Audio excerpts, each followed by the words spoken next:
really strange, you know, that you people don't even know who Frontier Gandhi was. بہت تعجب کی بات ہے کہ آپ لوگ فرنٹیئر گاندھی کے بارے میں نہیں جانتے ہیں. اور مریم آپ کو تو بالکل معلوم ہونا چاہیے تھا. آپ چلیے میرے ساتھ، میں آپ کو نہرو میوزیم کی لائبریری میں جو پاس میں ہی ہے وہاں لے چلتی ہوں اور آپ کو کچھ لوگوں سے ملواتی ہوں اور آپ اس کے بارے میں سب پڑھیے، بکس نکال کر اور اچھی طرح سے ان کے بارے میں سارا مٹیریل لے کر دیکھیے. میں آپ کو یقین دلاتی ہوں میڈم کہ میں خان عبدالغفار صاحب کے بارے میں جانکاری حاصل کر کے آپ کے پاس ضرور آؤں گی. آئیے نہرو میوزیم چلیں.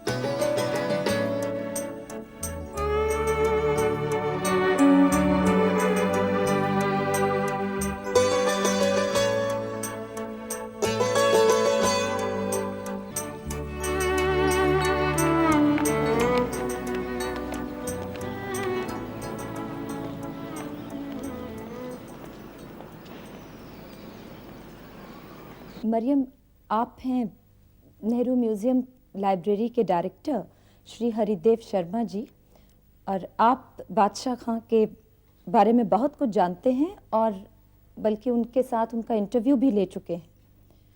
تو اب آپ کو جو بھی پوچھنا ہے آپ ان سے پوچھ سکتی ہیں. شرما جی، آپ خان عبدالغفار صاحب کے بارے میں کچھ ہمیں بتائیے کہ آپ ان سے پہلی بار کب اور کہاں ملے تھے. 1946 میں گاندھی جی مندر مارگ پر جو والمیکی مندر ہے وہاں رہتے تھے. تو میں ان کی پرارتھنا سبھا میں جایا کرتا تھا. تو خان صاحب اس وقت ایک جھونپڑی میں رہتے تھے. وہیں پہلی بار مجھے ان کے درشن کرنے کا سبھاگیہ پراپت ہوا. اس کے بعد جب میں نہرو میوزیم میں آیا تو مجھے دوسرا سبھاگیہ پراپت ہوا کہ میں اور پیارے لال جی جو گاندھی جی کے سچو تھے، ہم ان کو ملنے کے لیے کابل ان کے نواس استھان پر گئے اور ان سے میں نے ایک لمبا انٹرویو ریکارڈ کیا. 46 میں نے کیول ان کو دیکھا ہی تھا اور میں بچہ تھا. اور جب 67 میں ان سے ملا تو میں یوک تھا.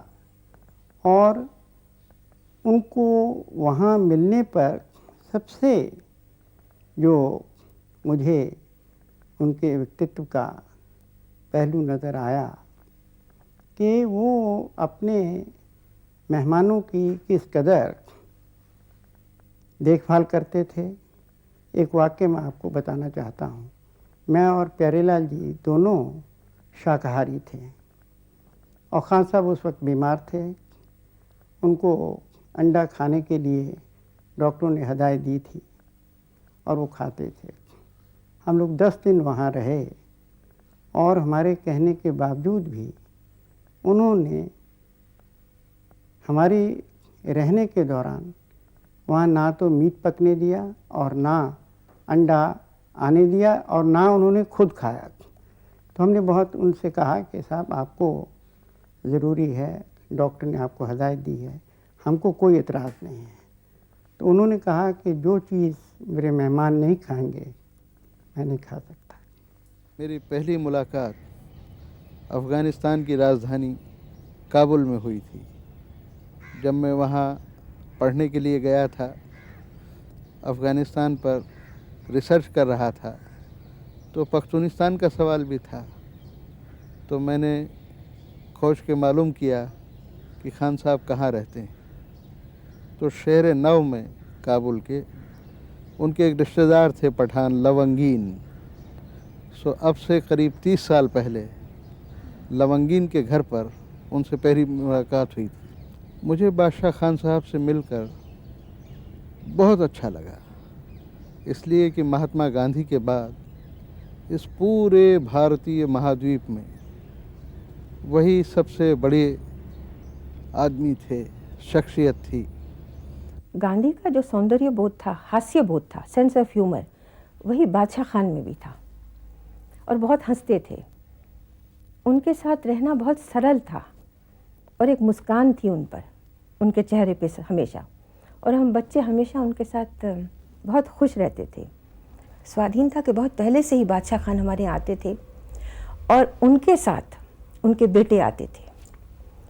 और मुझे याद है, हम टेबल में मेरी माँ सफ़ेद कपड़ा लगाती थी खादी का और बहुत फल रखती थी, और बादशाह खान के और उनके बेटे और मेरे पिता और माँ सब चारों तरफ बैठते थे और उनके लिए बड़े बड़े लोटों में मेरी माँ दूध रखती थी।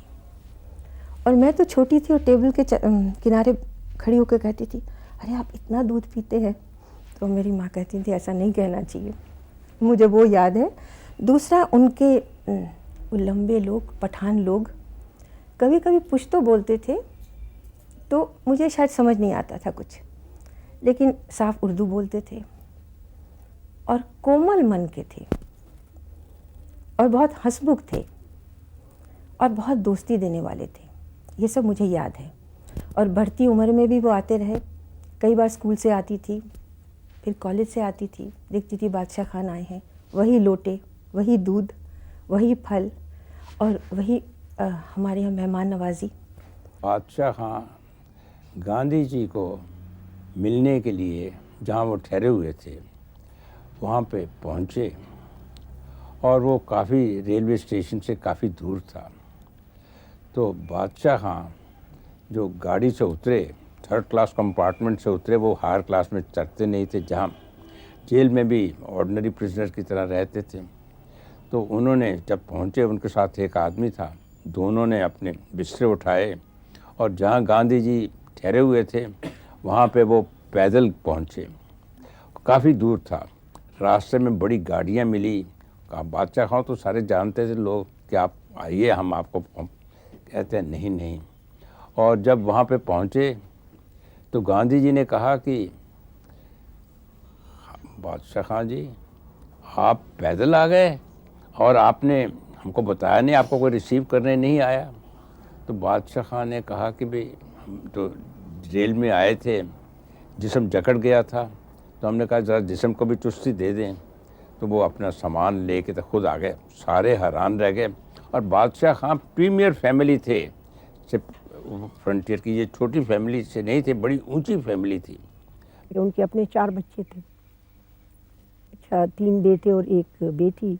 सबसे बड़े बेटे उनके गनी भाई, अल्लाह मग़फ़िरत करे, मेरे जेठ, फिर मेरे मियाँ खान साहब, वली खान साहब, फिर मेरी नंद मेहरताज बीबी, और फिर सबसे छोटे जो उनके बेटे थे अब्दुल अली खान। तो सबसे उनको लगाव होता होगा, सबसे उनको क़ुर्बत भी होती होगी। इस लिहाज से उनकी बहुएँ 3, जब जैसे मैं थी, 2 और भी बहुएँ थी, उनके बेशुमार हमारे बच्चे फिर सब आ जाते थे।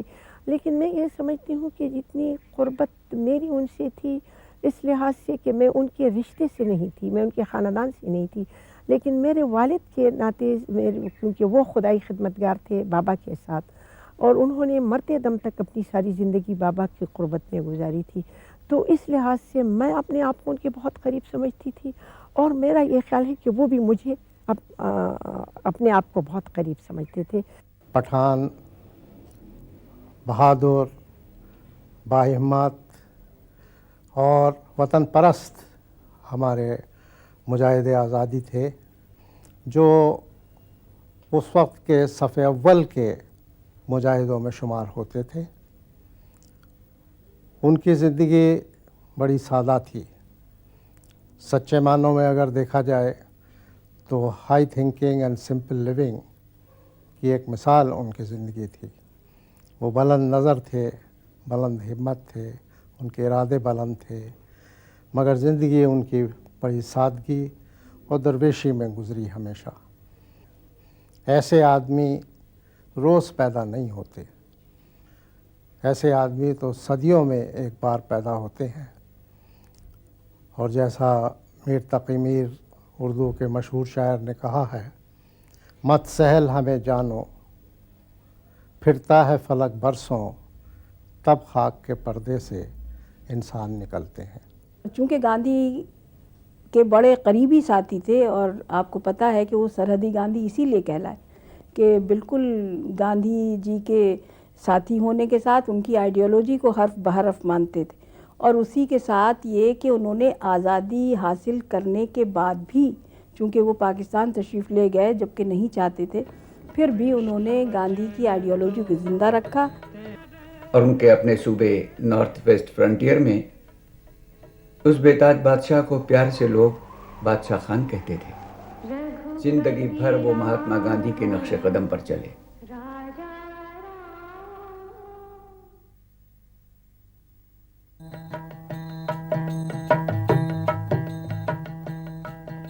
महात्मा गांधी और बादशाह खान को एक साथ देखकर अंग्रेजों को बड़ा धक्का लगा। खान अब्दुल गफ्फार खान एक ऐसे सूबे से आते थे जहां 93% मुसलमान रहते थे, और वहां के लोगों का आज़ादी की लड़ाई में शामिल होने का मतलब था अंग्रेज़ों की मज़हब के नाम पर फूट डालने की पॉलिसी, डिवाइड एंड रूल की ज़बरदस्त शिकस्त। खान अब्दुल गफ्फार खान ने मोहनदास करमचंद गांधी यानी महात्मा गांधी को पहली बार कलकत्ते में 1928 में देखा। उस वक्त बादशाह खान खिलाफत कमेटी में थे। गांधी जी कांग्रेस की सब्जेक्ट्स कमेटी में तकरीर कर रहे थे। खान साहब भी वहाँ मौजूद थे। एक बदतहजीब नौजवान रह कर गांधी जी को टोकता और कहता, यू आर ए कावर्ड। बदले में गांधी जी गुस्सा होने के बजाय हंस देते। आखिरकार इस नौजवान को अपनी गलती का एहसास हुआ और उसने गांधी जी से माफ़ी मांगी। ये बात बादशाह खान के दिल में उतर गई। खान साहब और महात्मा गांधी की एक दूसरे से पहली आपसी मुलाकात 1929 में हुई।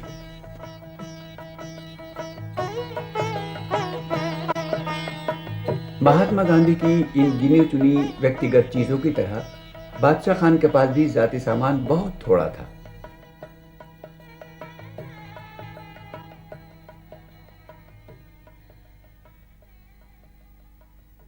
उनकी ज़िंदगी इतनी सादा थी कि मैं ये समझती हूँ कि कुछ न होते हुए भी अपनी ज़िंदगी वो गुजार सकते थे। अल्लाह ने बहुत कुछ दिया था, लेकिन उनकी ज़िंदगी सादा ऐसी थी कि वो 2 जोड़े कपड़े खद्दर के उसको मजरी का रंग दिया हुआ खाकी सलेटी, एक चादर, और बहुत मुश्किल से मैंने कोशिश की थी कि सर्दियों में उनको एक स्वेटर पहना लिया करती थी। वो भी वो पहनते थे कमीज़ के नीचे।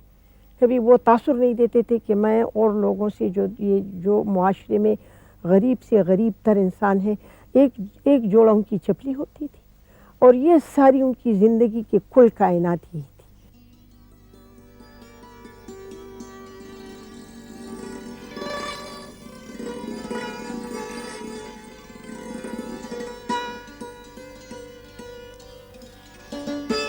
पाकिस्तान में अष्टनगर के उत्तमानजई गांव में 1890 में खान बहराम खान के यहाँ अब्दुल गफ्फार खान का जन्म हुआ।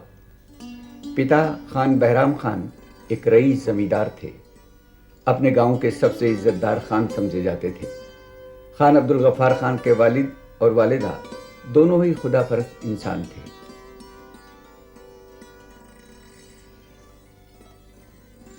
चारसद्दा पिशावर से 32 किलोमीटर दूर है। स्वात नदी के किनारे चारसद्दा से कोई 6 किलोमीटर दूर बसा हुआ एक गांव है उत्तमानजई।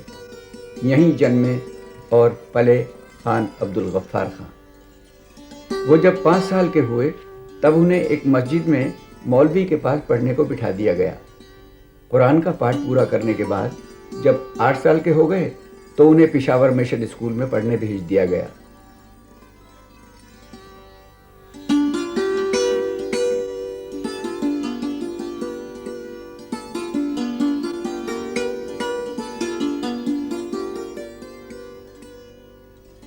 वली बाग रोड चारसद्दा में आज उनके बेटे अब्दुल वली खान साहब की कोठी है, जहां वो अपनी बेगम नसीम वली खान के साथ रहते हैं।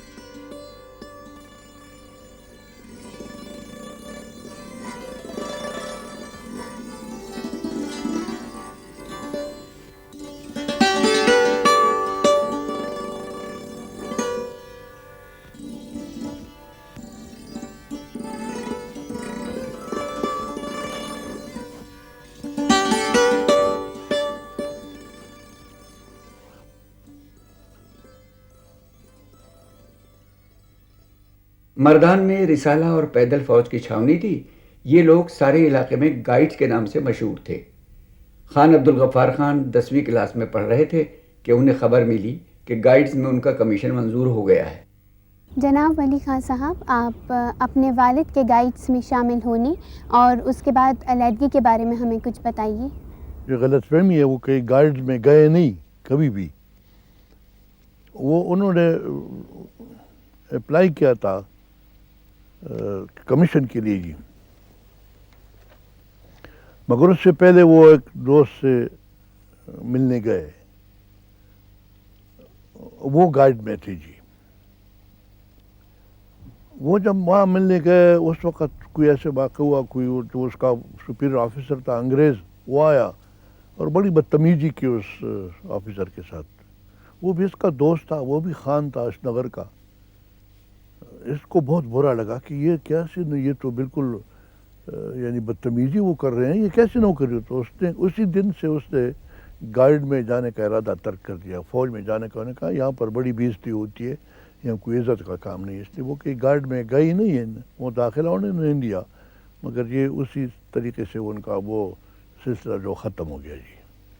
کچھ دنوں بعد خان عبدالغفار خان علی گڑھ چلے آئے، وہیں داخلہ لے لیا اور ایک ہوٹل میں رہ کر پڑھنے لگے. علی گڑھ میں 1 سال رہنے کے بعد گرمی کی چھٹیوں میں اپنے گھر لوٹے تو انہی دنوں ان کے پتا خان بہرام خان کو اپنے بڑے بیٹے عبدالجبار خان کا خط ملا. جو بڑے بھائی ڈاکٹر خان صاحب جو تھے وہ ڈاکٹری کے لیے انگلینڈ گئے تھے. انہوں نے مجھے لکھا کہ تم انجینئرنگ کے لیے یہاں جاؤ. تو باپ نے مجھے پیسہ دیا، پی این او میں وہ جگہ بھی ریزرو ہو گئی.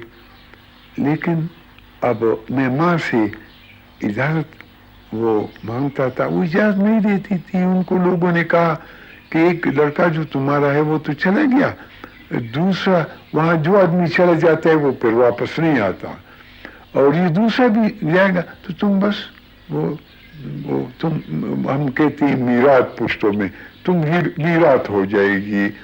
تو میں نے بڑی کوشش کی کہ میری والدہ مجھے اجازت دے، لیکن جب انہوں نے اجازت نہیں دی تو میں اس کی اجازت کے بغیر وہ یورپ نہیں گیا اور میں نے اس ارادے کو چھوڑ دیا. انجینئرنگ میں میرے جانے کا سبب یہی تھی کہ میں جو تھے میتھمیٹکس میں بہت تکڑا تھا.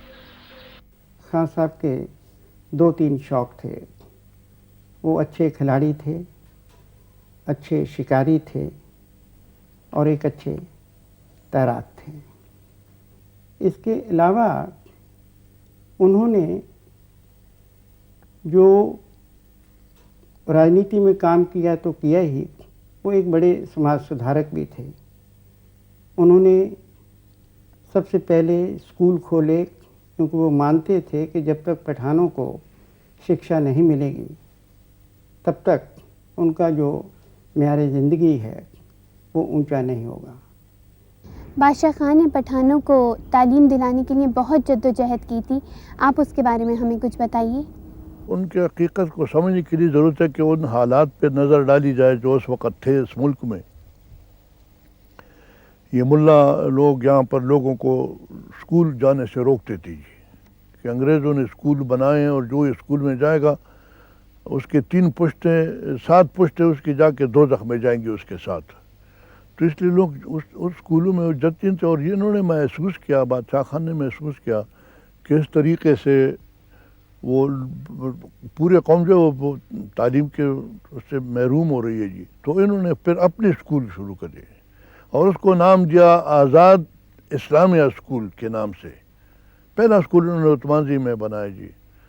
اور بادشاہ خان کی عادت تھی کہ وہ جب کسی کو کسی بات کی تلقین کرتے تھے تو اس پہ خود عمل کرتے تھے. پہلے جب انہوں نے سب لوگوں کو کہا اپنے بچے بھیجو، تو میں اس وقت چھوٹا تھا، میں اس اسکول کا پہلا اسٹوڈنٹ ہوں. مجھے انہوں نے بھیجا وہاں پر اور میں خود اس اسکول میں رہا، تقریباً 10ویں تک رہا. اس کے بعد پھر وہ چاچا نے بھیجا مجھے پبلک اسکول میں دہرادون میں.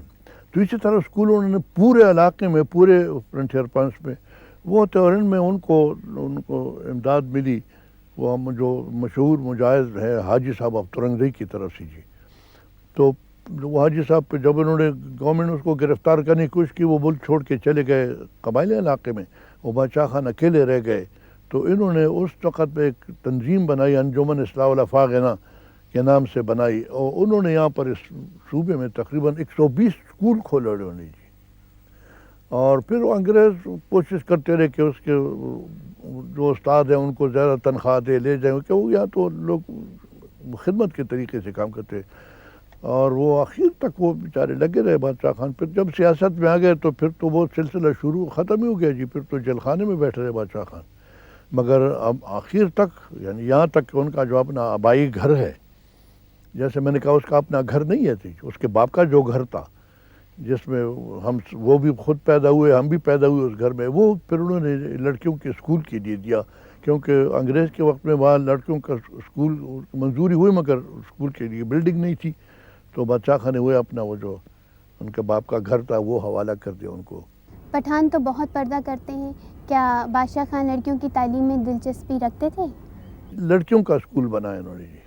اور یہ جو اسکول تھے ان کا انہوں نے اس کا الحاق کیا دلی میں جامعہ ملیہ کے ساتھ جی. ان دنوں میں وہ جو ہمارے ڈاکٹر ذاکر حسین صاحب تھے ان کے پرنسپل تھے، جو بعد میں ہندوستان کے صدر بن گئے، وہ جامعہ ملیہ کے ساتھ ان کا الحاق تھا. اور یہاں سے لڑکے جب میٹرک پاس کر کے کالج کے لیے پھر وہاں دلی جاتے تھے، جامعہ ملیہ کے ساتھ ان کا تعلق تھا جی. عمر خان صاحب نے عورتوں کی برابری کا سوال اٹھایا، اور ان کے لیے جو اونچ نیچ کا جو سوال تھا، کون چھوٹا ہے کون بڑا ہے، اس کا جو معیار تھا وہ یہ تھا کہ اس آدمی کا چرتر کیسے ہے. انہوں نے یہ بھی کہا کہ اگر کوئی مہیلا اچ چرتر کی ہے تو وہ بڑی ہے، اس کا سماج میں بڑا استھان ہونا چاہیے. اگر پروش کوئی دشچرتر ہے تو اس کا سماج میں چھوٹا استھان ہونا چاہیے. تو یہ ان کے معیار تھے. پورے ہندوستان میں ستیہ گرہ اور خلافت موومنٹ چل رہا تھا.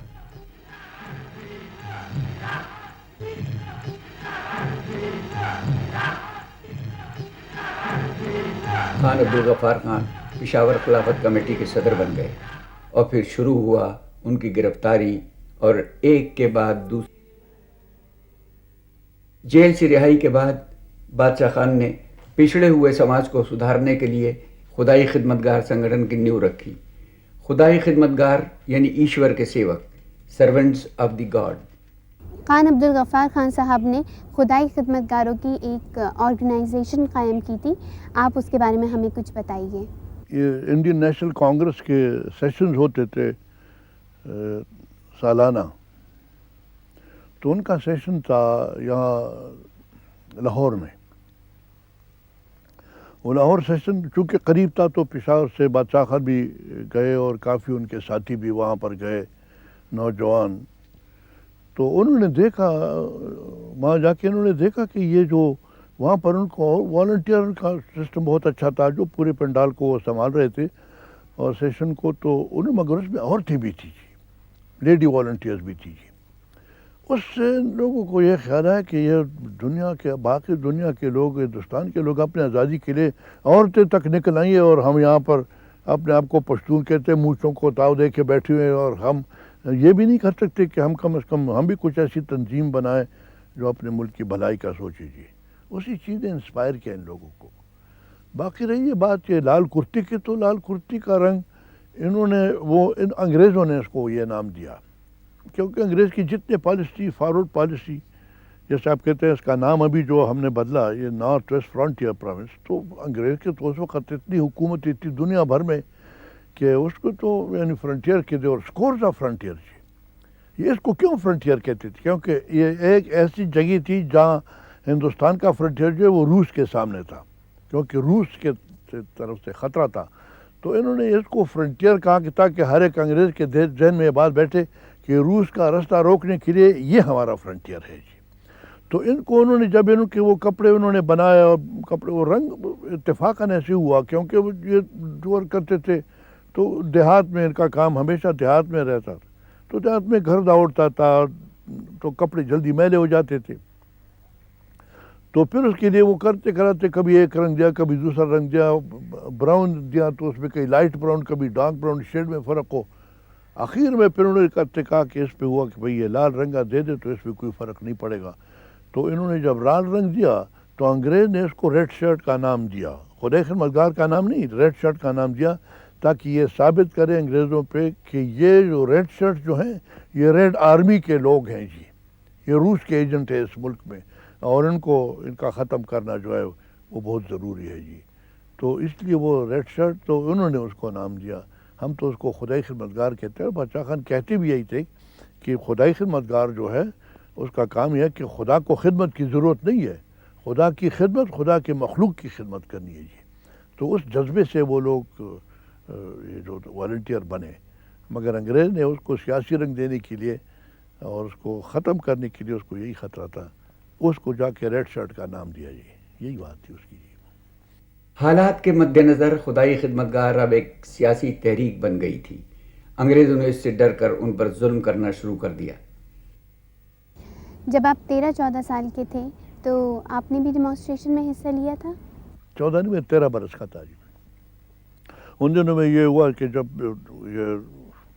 یہ تحریک زور پکڑتی گئی تو پھر انگریزوں کو اس کو کچلنے کے لیے وہ ان کے طریقے بہت ہمیشہ آتے تھے، تو وہ جا کے ہمارے گاؤں کو انہوں نے رات کو انہوں نے محاصرہ کیا جی، صبح جب ہم اٹھے لوگ اٹھے، میں بھی بچہ تھا سویا ہوا تھا جی، نوکر نے آ کے مجھے جگایا کہ فوج نے پورے شہر کو گاؤں کو عثمان کے گاؤں کو انہوں نے محاصرے میں لے رکھا ہے جی، لوگ جا رہے تھے، میں بھی باہر نکلا، دیکھا وہاں پر جب ہم گئے تو دفتر پہ وہ خدائی خدمتگاروں کا جو دفتر تھا وہ سڑک کے کنارے وہاں لوگ کھڑے تھے، تو میں بچہ تھا دکھائی نیچے سے نہیں دے رہا تو میں اوپر چڑھ گیا جی، میں بھی دفتر پہ چڑھ گیا، تھوڑی دیر کے بعد یہ فوج آئے جی، فوجی برٹش ٹامی جی، کیولری والے، رسالے والے جی، وہ آئے اور انہوں نے اوپر چڑھے جی، اور وہ وہاں لوگوں کو مارنا شروع کیا، لوگوں کو دھکیلنا شروع کیا، کچھ لوگوں کو نیچے سڑک پہ پھینکا اوپر سے چھت سے، کسی کی ٹانگیں ٹوٹی، کوئی کسی،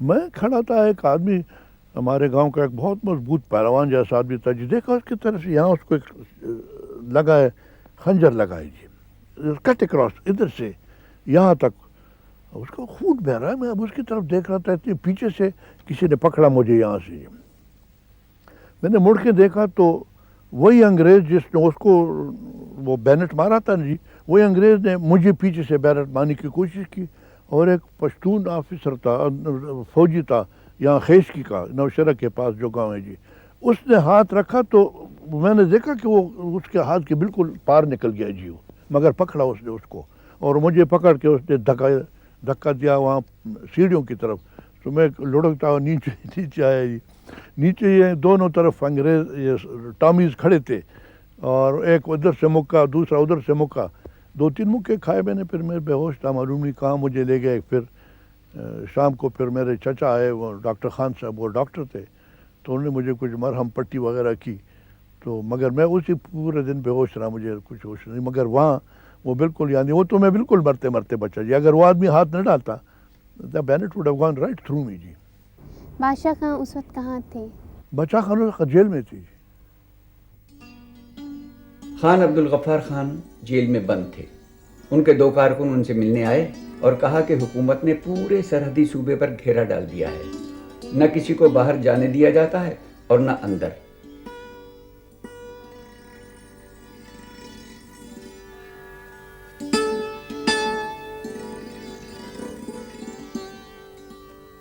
خان صاحب نے مسلم لیگ سے مدد مانگنے کو کہا، اور جب مسلم لیگ نے انکار کر دیا تو بادشاہ خان اور ان کے ساتھیوں نے کانگریس جوائن کر لی۔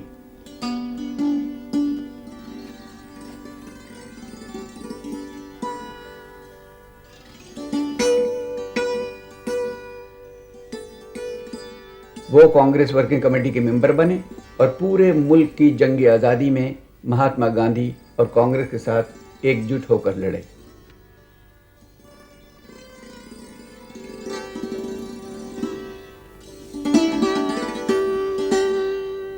गांधी जी के राउंड टेबल कॉन्फ्रेंस से लौटने के पहले ही वायसराय की राय से 24 सितंबर 1931 को बादशाह खान गिरफ्तार कर लिए गए और उन्हें एक बार फिर जेल भेज दिया गया। मुल्क में सबसे पहले गिरफ्तार होने वाले बड़े नेताओं में से वो एक थे। उन्हें हजारीबाग जेल में रखा गया। बाबू राजेंद्र प्रसाद भी उसी जेल में थे, मगर उन्हें इस बात की कोई जानकारी न थी। उन्हें तो एकांत कोठरी में रखा गया था। किसी को भी इजाज़त नहीं थी कि उनके सेल के बाहर से गुजर भी सके। खान साहब ने वहाँ से अपने ख़त में लिखा था, मैं एक राजनीतिक कैदी हूँ, पर मैं सी क्लास के बंदियों को अपने से बेहतर समझता हूँ। करीब 3 साल के बाद उन्हें हजारीबाग जेल से छोड़ा गया।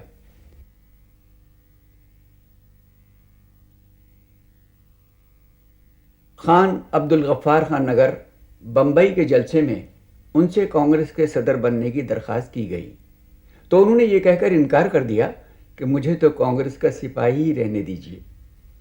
वहाँ दिए गए भाषण पर उन्हें एक बार फिर नज़रबंद कर लिया गया।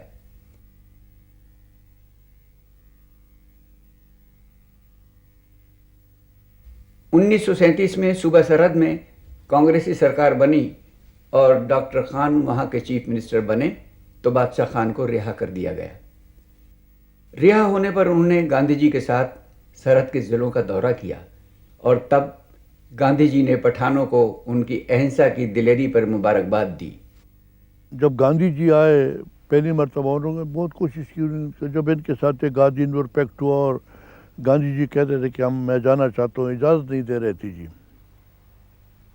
फिर 1937 में यहाँ पर इलेक्शन जब हुए और इलेक्शन में फिर उसके बाद उसके नतीजे में यहाँ पर हमारी गवर्नमेंट बनी, सूबाई गवर्नमेंट डॉक्टर खान साहब के उसमें प्रीमियरशिप में, उसने इजाज़त दी गांधी जी को यहाँ आने की। मुझे अच्छी तरह याद है कि तो मैं गांधी जी को, मैं उसका ड्राइवर था जी, मैं उसको चलाता रहता था हमेशा गाड़ी में जहाँ भी जाता। तो उसने जब पहली तकरीर की यहाँ पर, तो उसने यही इस तरफ इशारा किया कि लोग तो कहते हैं मुझे कि मैं नॉन वायलेंस का आदमी हूँ, अपासल हूँ। उसने कहा मगर ये जो यहाँ पर बादशाह खान ने जो कुछ करके दिखाया इस सूबे में, वो तो 1930 का तहरीक सिलसिला हुआ था और वो जो लोगों के साथ जितने जुल्म हुए थे, और उसके बावजूद भी वो वही ट्रिगर हैप्पी पठान जिसकी बात आप करते हैं वो बर्दाश्त करते रहे। मार भी पड़ती रही, गोलियां भी पड़ती रही, मगर उसने बंदूक नहीं उठाई। तो गांधी जी ने कहा कि मेरा जो नॉन वायलेंस है वो that is one non violence of the brave and courageous. मेरे जो कौम है वो तो उनके पास न डंडा है न उनके पास लाठी है जी, बंदूक तो दूर की बात है जी। उनको नॉन वायलेंस फैलाना इतना मुश्किल काम नहीं है। ये जो पठान, जो ट्रिगर हैप्पी पठान जिसको आप कहते हैं, वो उसको जाके इस तरीके से उसने उसको बादशाह खान ने उनकी तरबियत कर दी कि वो लोग भी बजाय इसके कि इस प्रोवोकेशन के वो बंदूक नहीं उठाते। तो उसने कहा कि ये तो मेरे नज़दीक एक मिरेकल है जी, एक मोजज़ा है जी। और उसने कहा कि मैं समझता हूँ कि नॉन वायलेंस की खिदमत बादशाह खान ने, गांधी जी ने कहा मेरी मौजूदगी में कि बादशाह खान ने नॉन वायलेंस की खिदमत मुझसे ज़्यादा की है जी। इस सिलसिले में कि ऐसे लोगों को उन्होंने मजबूर किया कि वो जाके अपना असलहा भी उनके पास है, वो मार भी सकते हैं, क़ुव्वत भी है, गुस्से वाला भी है, नाराज़ भी होता है तो बंदूक उठाता है, पिस्तौल उठाता है, गोली मारता है, उसको रोकना। और इस सिलसिले में आपको बताऊँ कि किस हद तक बादशाह खान कामयाब हुए थे। एक वाक़या जो मैं कभी नहीं भूलूँगा, जब हम पाकिस्तान बनने के बाद जेल से निकले और 6 साल जेल में गुजारे हम लोगों ने, और 6 साल के बाद जब मैं आया घर, बादशाह खान को इजाज़त नहीं थी, वो तो पाबंदी थी इस सूबे में। एक लड़के ने आके मुझे एक ख़त दिया जी। वो हमारे एक साथी थे कोहाट में करक तहसील के, वो उसका नाम भी बादशाह खान की तरह अब्दुल गफ़ार उसका नाम था जी। उस लड़के ने कहा कि मेरे बाप ने मुझे ख़त दिया था जी। उसने ख़त में लिखा, बादशाह खान के नाम ख़त था, कि मैं अपने घर में बैठा हुआ था हुजरे में, तो इतने में ये मुस्लिम लीग के जो कारकुन थे, नेशनल गार्ड वाले उनको कहा करते, ये और पुलिस वाले आए और बगैर किसी इत्तला के वो मेरे घर में घुस गई जी। تو کہتے ہمارے گھر آپ کو معلوم ہے ہم پردے والے لوگ ہیں، بہت برا مانتے ہیں. کہتے ہیں اگر میں خدا کی خدمت گار ہوتا تو میں بندوق اٹھا کے جتنے لوگ تھے سب کو میں گولی مار دیتا جی. مگر میں نے آپ کے ساتھ وعدہ کیا، باچا خان کو کہا، میں اس لیے میں نے بندوق نہیں اٹھائی، مگر وہ مجھ سے برداشت نہیں ہو سکا جی. تو کہتے میں نے بہت سوچا، میں نے کہا بندوق اٹھاؤں. پھر میں نے کہا کہ باچا خان کے ساتھ میں نے وعدہ کیا کہ میں نان وائلنٹ رہوں گا. تو کہتے میں نے وہ بندوق اٹھائی مگر اپنے سر میں نے گولی مار دی، خودکشی کر دی اس نے. اور پھر باچا خان کو کہا کہ مجھے آپ سے معافی مانگنی ہے اور آپ کے بعد اللہ میاں سے معافی مانگنی ہے، مگر میں بڑا مجبور تھا، میں تشدد چھوڑ نہیں سکتا، آپ کے ساتھ وعدہ کیا تھا مگر وہ میں برداشت نہیں کر سکا کہ میرے عورتوں کی بے عزتی اور میں تماشا دیکھتا رہوں، اس لیے میں نے زندگی اپنی ختم کر لی. لارڈ ماؤنٹ بیٹن نے آزادی کے لیے ملک کے بٹوارے پر کانگریس اور مسلم لیگ کی منظوری حاصل کر لی. گاندھی جی کو اس سے بہت صدمہ پہنچا، وہ اس بات کے لیے قطعی تیار نہیں تھے. خان عبدالغفار خان نے اس کی مخالفت کی. 15 اگست 1947 کو ملک آزاد ہوا، مگر 2 ٹکڑوں میں، بھارت اور پاکستان. تو ان کو ہمارے ملک سے کچھ شکایتیں تھیں.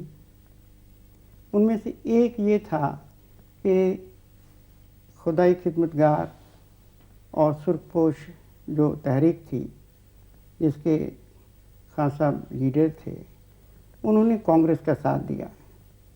جناح نے ان کو ایک تجویز بھیجی تھی کہ اگر آپ مسلم لیگ کا ساتھ دیں تو آپ جو چاہیں گے آپ کو پاکستان میں مل جائے گا، مگر خان صاحب نے اس کو ٹھکرا دیا اور وہ کانگریس کے ساتھ رہے. اور جب ملک کی تقسیم ہوئی تو ان کو کانگریس کی طرف سے کوئی سہایتا نہیں ملی اور ان کا جو وطن تھا وہ پاکستان میں چلا گیا. تو انہوں نے بڑے دکھی ہو کے کہا تھا کہ آپ نے ہم کو بھیڑیوں کے آگے پھینک دیا ہے. اور اس نام کی بعد میں کتاب بھی چھپی جس کو پیارے لال جی نے لکھا تھا، تھرون ٹو دی وولفز. ان کو یہ شکایت تھی کہ ہم یونائٹڈ ہندوستان چاہتے ہیں، مگر اگر تقسیم ہو اور مسلمان ادھر جائیں، پاکستان بنتا ہے اور ہندوستان بنتا ہے تو ہمیں پختونستان ملنا چاہیے. اس کے لیے ہم لوگ کچھ نہیں کر سکے. تو ان کے من میں یہ بہت تکلیف تھی کہ ایک ایسے موقع پر جب اتحاد موڑ کھا رہا تھا ہم نے ان کے لیے کچھ نہیں کیا. اس کے علاوہ ہم نے ریفرینڈم کو قبول کیا جس کے لیے انہوں نے کہا کہ جب 1946 کے جو انتخاب تھے تو وہ اسی ایشو پر ہوئے تھے کہ ہندوستان میں رہنا چاہتے ہیں لوگ یا پاکستان میں رہنا چاہتے ہیں. تو اس وقت جو فرنٹیئر کی سرکار تھی، جو فرنٹیئر میں ہوئے، اس میں خدائی خدمت گار اور کانگریس کی اکثریت تھی. پھر بھی ان کے کہنے پر ریفرینڈم ہوا جس میں سرخ پوشوں نے کوئی حصہ نہیں لیا. 1972 میں جب وہ لوٹ گئے تب پھر جلال آباد میں افغانستان کے ایک دوسرے شہر میں ان سے ہم کئی بار ملے. ہمیشہ میرے من پر یہ اثر پڑا کہ بادشاہ خان بڑے بے لاگ آدمی، کوئی لاگ لپیٹ نہیں، کسی سے ڈرتے نہیں، جو بات ان کے دل میں ہے وہی ان کے ہونٹوں پر ہے.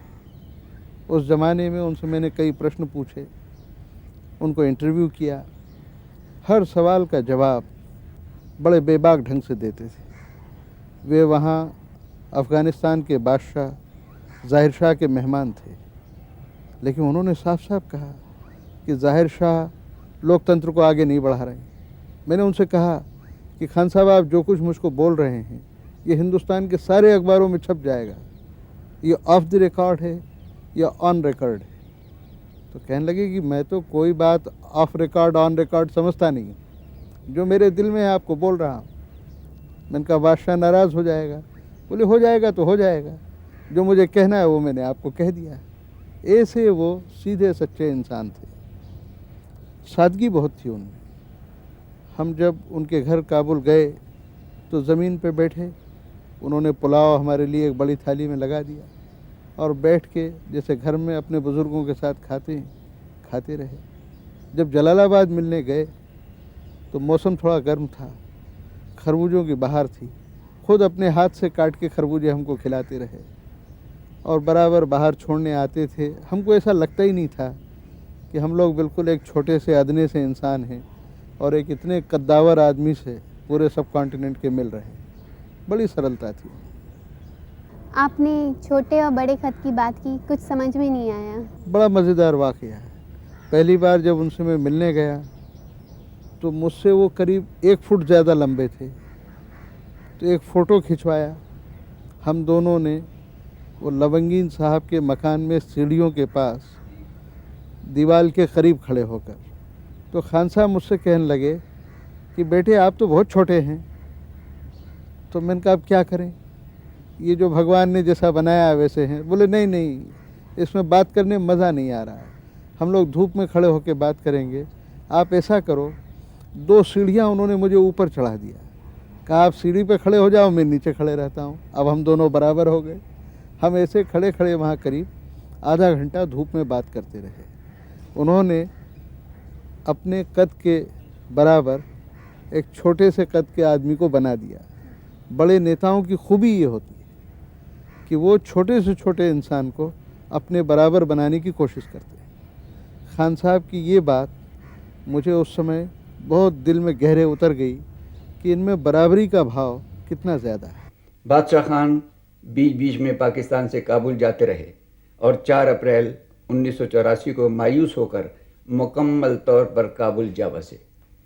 मैं जब भी खान अब्दुल गफ्फार खान के बारे में सोचता हूँ तो मुझे इकबाल का शाहीन याद आता है। इकबाल ने शाहीन को अपनी शायरी में एक इमेज, एक सिंबल बनाया है और जो एक आइडियल मैन की तस्वीर पेश करता है। शाहीन एक बड़ा और शिकारी परिंदा है जो बुलंदियों पे उड़ता है, पहाड़ों में रहता है, किसी दूसरे का मारा हुआ शिकार नहीं खाता। तो मैं जब भी सोचता हूँ इनके बारे में तो मुझे इस परिंदे का और इस शाहीन का तस्वुर मेरे जहन में आता है, जिसके लिए इकबाल ने कहा है, तेरा नशेमन कसर सुल्तानी के गुम्मत पर, तू शाही है बसेरा कर पहाड़ों की चट्टानों पर। कि तू शाहीन है, तेरी जगह बादशाहों के महलों के गुम्मत पर नहीं है, तेरा बसेरा तो पहाड़ों की चट्टानों पर है। और यही शेर खान अब्दुल गफ्फार खान की ज़िंदगी पर सादिक आता है। आज़ादी के 23 बरस बाद वो पहली बार भारत आए, गांधी जन्म शताब्दी समारोह में भाग लेने। तत्कालीन प्रधानमंत्री इंदिरा गांधी और जयप्रकाश नारायण ने उनका अभिनंदन किया। उन्हें जवाहरलाल नेहरू अवार्ड से नवाजा गया। पुरानी यादें ताज़ा हो गई।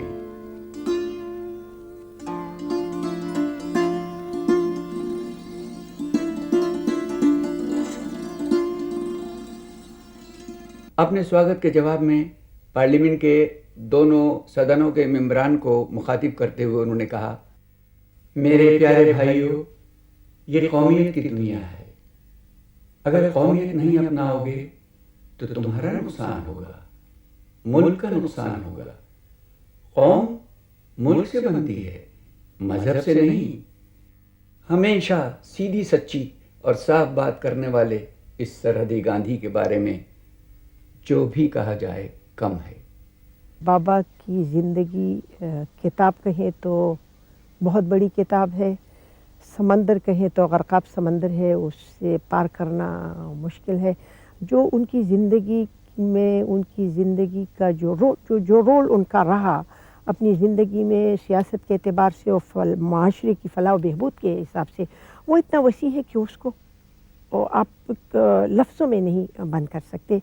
वो दरिया को कूजे में बंद करने वाली बात है। वो जो कुछ मैं आपको बता रही हूँ, ये उसका अशर शीर भी नहीं है जो बाबा की ज़िंदगी थी। बादशाह खान चो नुजिदा जमुन को खपलमो خو خیر تاسو تپوس کوئ.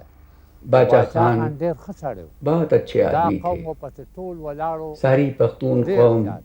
ان کے پیچھے او تھی. په دې کې زموږ مشران باچا خان داسې کار انگریزوں کوي سے چې آزادی چاہتے یقین تھے، په خدای وکړه چې دا کار جس کے لیے داسې انہوں نے والي ته اور ہمارے بزرگوں نے او ظلم هغوی سہے، بیا جیلونه جیل غواړي. گئے.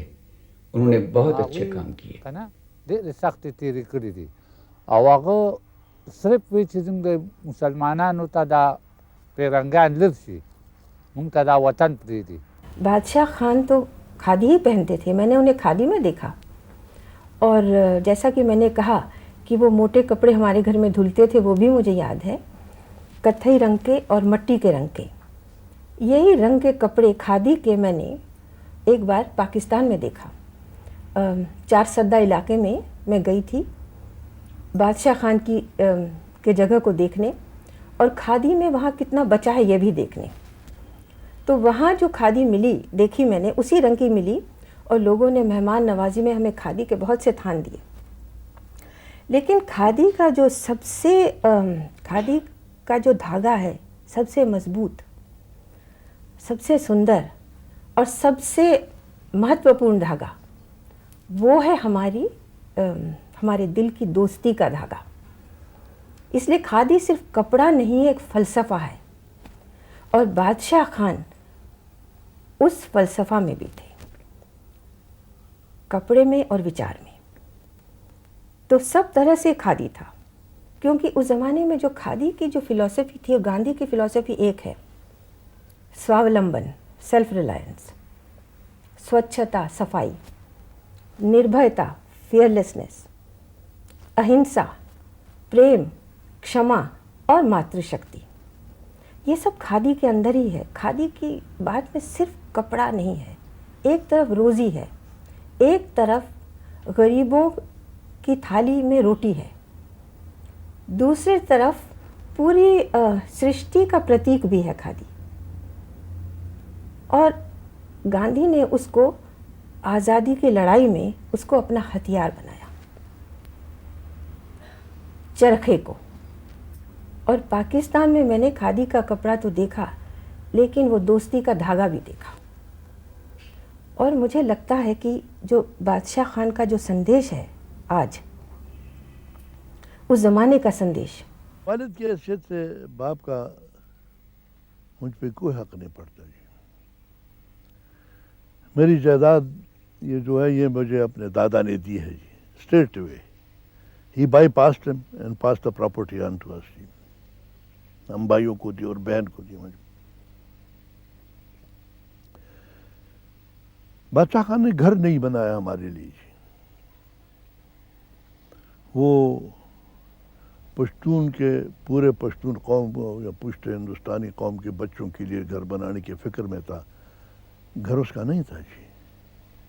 वही अपने बाप के घर में और वही आपके बाप के उजरे में रहता रहा, जो which was common property the whole family. Education, जैसे मैंने कहा कि पहले स्कूल में वहाँ बिठाया मुझे, और वो तो mostly for very poor people जी. वो जो एजुकेशन सिस्टम का आप यानी बोर्डिंग हाउस में हम रहते थे, 2 रुपये माहवार का हमारा खर्च था बोर्डिंग हाउस का जी. तो 2 रुपये में आप खुद अंदाज़ा क्या हमें क्या खिलाए.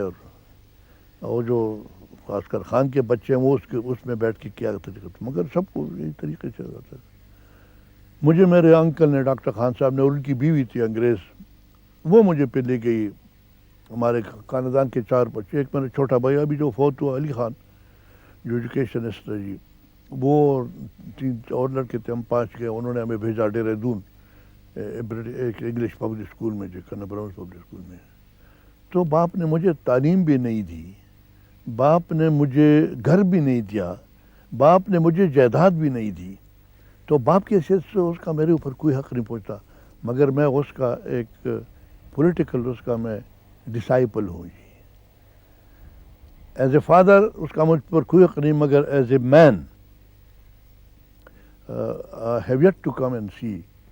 उससे कोई बेहतर इंसान मैंने अपनी ज़िंदगी में नहीं देखा जी. वो जो उसने अपने औलाद को छोड़ा, कौम के औलाद की फ़िक्र करने, औलाद को उसने तालीम दी. नोट के वक्त है जी, बिल्कुल. या तो वो जेल में रहता था जेल से आके बाहर आता तो फिर दौरों पे रहता था जी. We hardly ever saw him ji, hardly. So we had no life. वो जो किसी ने मेरे बड़े भाई से पूछा, what brought you up in the, what brought you up then if your father wasn't there and your mother wasn't there? तो हंस के उसको कहा कि we were brought up by cats and dogs of the family. तो उसकी जब मैं समझता हूँ कि as a father probably he wouldn't be much of a father as it is. क्योंकि लाजमी बात है कि बाप का सबसे पहली जिम्मेदारी होती है कि बाप उसके बच्चे के लिए घर बनाए और फिर उसके तालीम का इंतज़ाम करे और फिर जब वो बड़ा हो जाए उसकी शादी का इंतज़ाम करे. वही शादी के सिलसिले में उनका कोई वो नहीं है जी, nothing.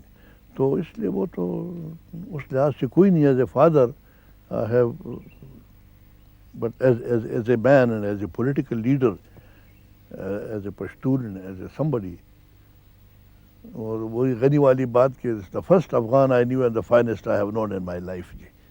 That's how I would put it जी. बाबा अपनी ज़िंदगी के आखिरी उम्र में तकरीबन बीमार रहते थे. उनको 1927 में एक रेड में उनकी लाठी चार्ज में उनके पसलियाँ टूटी थी और उसकी वजह से उनका एक लंग कलैप्स था. उस वक्त से लेके अब तक वो लंग उनका कलैप्स था. एक लंग पे वो थे. हार्ट उनका इलाज हो चुका था, किडनीज प्रॉब्लम उनको थी, लेकिन हिम्मत उनकी जवां थी मरते दम तक. और वो मुझे भी यही कहा करते थे कि बेटी अगर कोई इंसान खुदा की मखलूक की खिदमत के लिए बाहर निकलता है वो बीमार नहीं होता. मैं जब घर में रह जाता हूँ कुछ दिन तो मैं बीमार हो जाता हूँ. खान अब्दुल गफ्फार खान 1980 के शुरू में अपने इलाज के लिए भारत आए और स्वस्थ होकर वापस लौटे. वो आखिरी बार 1987 में अपने इलाज के लिए भारत आए, पहले बम्बई और फिर दिल्ली के all India institute of medical sciences में उनका इलाज किया गया. वो बहुत बीमार थे. इसी दौरान एक कृतज्ञ राष्ट्र ने उन्हें अपने सर्वोच्च सम्मान भारत रत्न से सम्मानित किया. बादशाह खान की हालत दिनों दिन गिरती जा रही थी. वो पेशावर लौट गए. 20 जनवरी 1988 को सुबह 6:45 बजे पेशावर के लेडी रीडिंग अस्पताल में उनका इंतकाल हो गया. और इस तरह खान अब्दुल गफ्फार खान तारीख़ के सफ़हात में एक लेजेंड बन गए. हज़ारों साल नरगिस अपनी बेनूरी पे रोती है, बड़ी मुश्किल से होता है चमन में दीदावर पैदा. उनकी मौत का यहाँ पता लगा तो गवर्नमेंट ऑफ इंडिया ने ये फैसला किया कि एक बड़ा हाई पावर्ड कंटिंजेंट वहाँ पे फ्यूनरल पे जाएगा. तो हम सब पहले यहाँ से फ्लाई करके काबुल पहुँचे. काबुल से फिर हम जलालाबाद पहुँचे. जो हमारे कंटिंजेंट के लीडर थे वो थे शंकर दयाल शर्मा जी, जो उस वक़्त वाइस प्रेसिडेंट थे. तो उसमें मुझे भी कहा गया कि मैं भी जाऊं. तो हम जब फ्लाई किया तो जलालाबाद में वो जो रशियन प्लेन था गुड्स लगेज का, गुड्स का, उसमें हम रात को बगैर लाइट के फ़्लाइट किया और वहाँ पे पहुँचे जलालाबाद. दूसरे दिन सुबह वो उनका बॉडी आना था यहाँ से ट्राइबल एरिया से, वो जलालाबाद, क्योंकि वो जलालाबाद रहते थे. तो वो बॉडी लाए तो उस वक़्त जलालाबाद में कोई 50-60 हज़ार पठान थे. तो उस वक़्त हम बॉडी जब पहुंचा तो बहुत भीड़ थी, मगर मैं तो शंकर दयाल शर्मा जी के साथ ही था.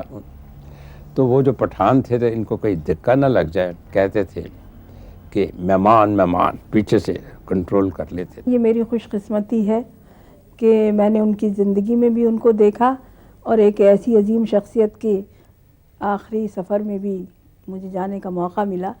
और उस वक़्त हमारे प्राइम मिनिस्टर राजीव गांधी जी थे, वो सोनिया जी भी गए और अपने साथ मुझे भी उन्होंने ले जाने की जहमत गवारा की.